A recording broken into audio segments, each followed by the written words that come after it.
इस वीडियो में मैं आपको नमाज पढ़ने का एक ऐसा तरीका बताऊंगा जिससे आप नमाज के पूरे बेनिफिट्स ले सकते हैं। दरअसल हम लोग नमाज पढ़ते हैं, हम कभी भी नमाज अदा नहीं करते। अगर आप किसी भी मुसलमान बच्चे से ये पूछेंगे कि क्या नमाज पढ़ने से सुकून मिलता है, तो डेफिनेटली वो आपको यही जवाब देगा कि जी बहुत ज़्यादा सुकून मिलता है। लेकिन फिर जब आप उससे दूसरा सवाल पूछेंगे तो बेटा आप नमाज पढ़ते क्यों नहीं हो, तो वो फिर मुख्तलिफ किस्म के बहाने बनाना शुरू कर देंगे। दरअसल हम लोगों को नमाज पढ़ा दी जाती है, रटवा दी जाती है, लेकिन अदा करना सिखाई ही नहीं जाती। आज से 4 साल पहले जब मैं 16 साल का था तो उस वक़्त मैंने नमाज पढ़ना शुरू की।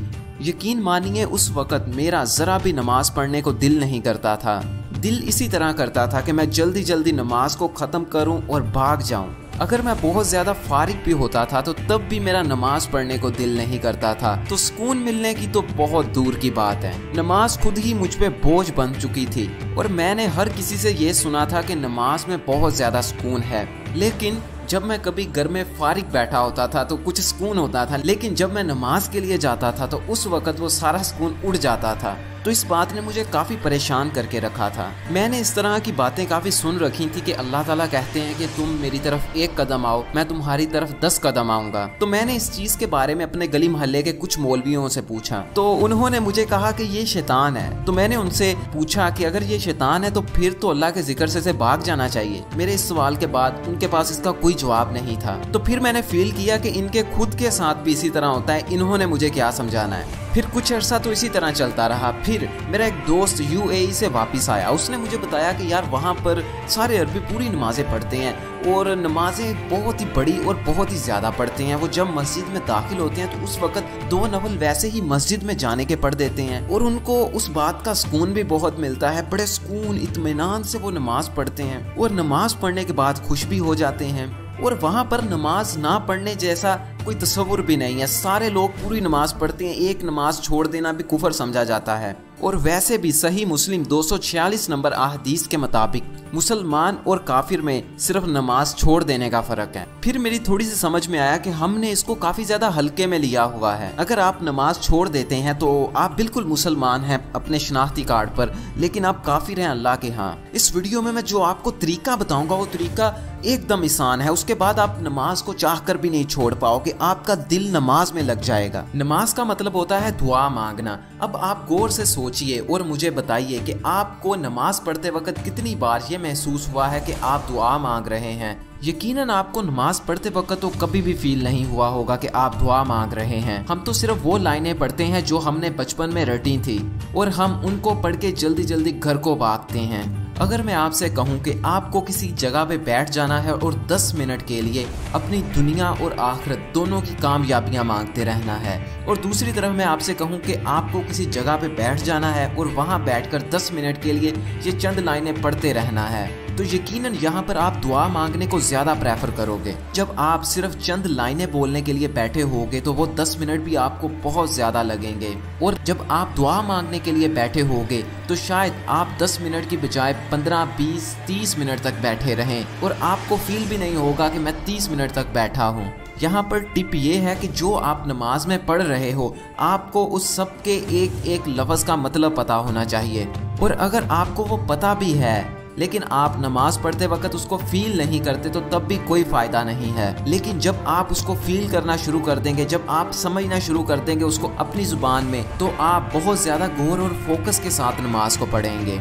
और अगर आप ये सोचते हैं कि मैं अरबी में नमाज पढ़ता हूँ, अल्लाह के लिए पढ़ता हूँ, अल्लाह को तो सारी समझ आती है, देखिए नमाज अल्लाह के लिए नहीं है, आपके लिए है। नमाज से जो फ़ायदे होने हैं वो आपको होने हैं, इसका फ़ायदा अल्लाह को नहीं है। देखिए अल्लाह तो सारी बातें पहले से ही जानता है। अल्लाह तो जब ये कायनात बनी थी उस वक़्त से जानता है लॉ ऑफ ग्रेविटी क्या है, लेकिन हमें उसका उसी वक़्त फ़ायदा हुआ जब हमने खुद उसको समझ लिया और हमने उसको सीख लिया। तब फिर हमने इससे बहुत ज़्यादा फ़ायदे लिए, हवाई जहाज़ बनाए और अपने हर दूसरे काम में इस लॉ को यूज़ किया। देखिए फिर अल्लाह के पास तो सारे खजाने भी हैं, आप पैसे कमाना भी छोड़ दीजिए। देखिए अल्लाह ताला कहते हैं मैं बेनियाज हूँ, मुझे किसी चीज़ की ज़रूरत नहीं है। अगर ये नमाज की इबादत की ज़रूरत है तो वो हमें ज़रूरत है।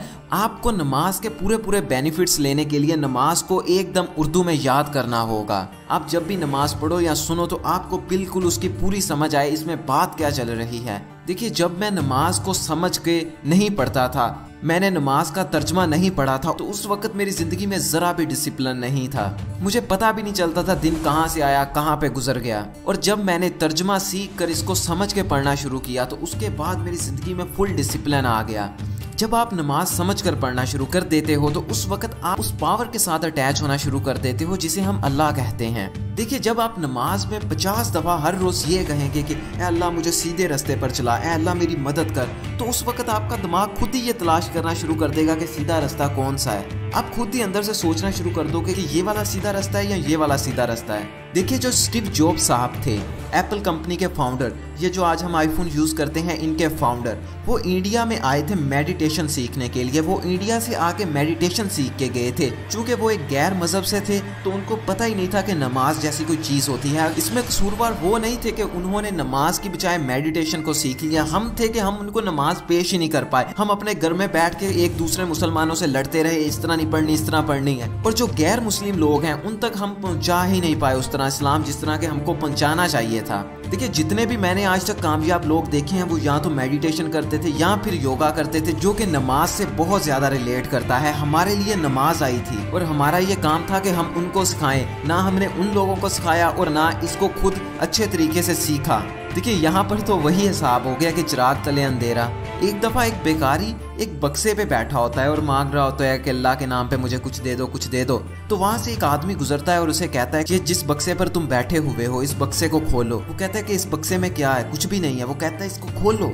वो बेकारी फिर कहता है इस बक्से में कुछ भी नहीं है, इस बक्से पे तो मैं बहुत सालों से बैठा हुआ हूँ। वो आदमी कहता है इस बक्से को खोल लो। जब वो बेकारी उस बक्से को खोलता है तो वो सोने से भरा होता है। उस बेकारी ने कहा कि यार मैं पूरी जिंदगी इस बक्से पे बैठा रहा लेकिन कभी मैंने खोल के नहीं देखा इसमें क्या है। यही हिसाब हमारा है। हम पूरी जिंदगी से मुसलमान बन के बैठे हैं लेकिन हमने कभी देखा ही नहीं है कुरान खोल के कि इसके अंदर असल में है क्या। अगर हम पढ़ते भी हैं तो ज्यादातर टाइम उसको अरबी में पढ़ के फारग हो जाते हैं। दरअसल हमको कुरान समझना चाहिए था, हमने सिर्फ पढ़ा है, आज तक समझा बहुत ही कम है। और जो यूरोपियन है उन्होंने ना कुरान पढ़ा है और ना ही कुरान समझा है, उन्होंने सिर्फ साइंस को समझा है और उन्होंने साइंस पे बहुत ज्यादा मेहनत करके वो वाली चीजें समझी हैं जो हमें कुरान सिखाता है। उन्होंने भी साइंस से यही समझा है कि गरीब को खाना खिलाना चाहिए, यतीमों की मदद करनी चाहिए, मेडिटेशन करनी चाहिए यानी हमारे लिए नमाज पढ़नी चाहिए। और हैरानगी वाली बात ये नहीं है, हैरानगी वाली बात ये है कि वो इन सबको फॉलो भी करते हैं। आप हैरी पॉटर बुक की ऑथर जेके रोलिंग को देख लीजिए, वो एक बिलियनियर थी, उनके पास $1 बिलियन से ज्यादा पैसे थे,